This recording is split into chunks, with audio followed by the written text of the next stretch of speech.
என்னங்க விளையாட்டா இருக்கா? இந்த நாட்டோட பாதுகாப்பு உங்களுக்கு விளையாட்டா இருக்கா?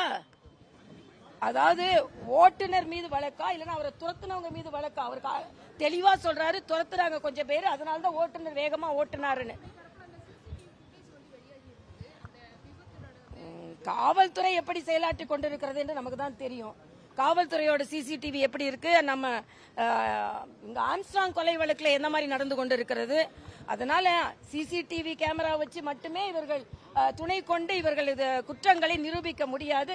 ஆதீனம் சொல்கிறார் அவருக்கு கொலை குற்றம் அவர் மேலே சுமத்தப்பட்டது, அவரை கொலை செய்வதற்கு முயற்சி செய்தார்கள் என்று சொல்கிறார்.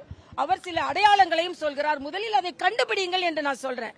ஆக அவர் மட்டுமல்ல, இன்னைக்கு தமிழகத்துல யாருக்குமே பாதுகாப்பு இல்லை. பள்ளி குழந்தைகளுக்கு பாதுகாப்பு இல்லை, பெண்களுக்கு பாதுகாப்பு இல்லை. அதனால் முதலில் காவல்துறை அதில் கவனம் செலுத்த வேண்டும் என்று நான் கேட்டுக்கொள்கிறேன். இன்னொன்று, இன்னைக்கு காங்கிரஸை சார்ந்த உத்தரப்பிரதேச மாநிலத்தை சார்ந்த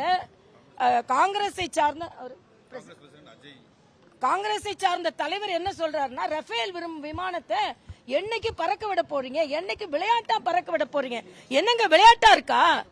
இந்த நாட்டோட பாதுகாப்பு உங்களுக்கு விளையாட்டா இருக்கா? மிக தவறான எண்ணம். இதே ரஃபேல்ல நீங்க எவ்வளவு கொள்ளடிக்க முயற்சி செஞ்சீங்க. கொள்ளடிக்க முயற்சி செஞ்சுட்டு இல்ல கொள்ளடிக்க முடியாது என்பதை பாதுகாப்புக்காக மரியாதைக்குரிய பாரத பிரதமர் அதை வைத்திருக்கிறார்கள். ஆனால் நீங்கள் இவ்வளவு ஏளனமாக பேசும் அளவிற்கு நாட்டின் பாதுகாப்பு இல்லை. முதலில் அவரின் பேச்சை காங்கிரஸ் தலைவர் சோனியா காந்தி கண்டிக்க வேண்டும், கார்கே கண்டிக்க வேண்டும், ராகுல் காந்தி கண்டிக்க வேண்டும், எல்லாவற்றிற்கு மேலாக தமிழக முதலமைச்சர் கண்டிக்க வேண்டும். இந்த நாட்டின் பாதுகாப்பை கேலிக்குறியாக்குகிறீர்களா?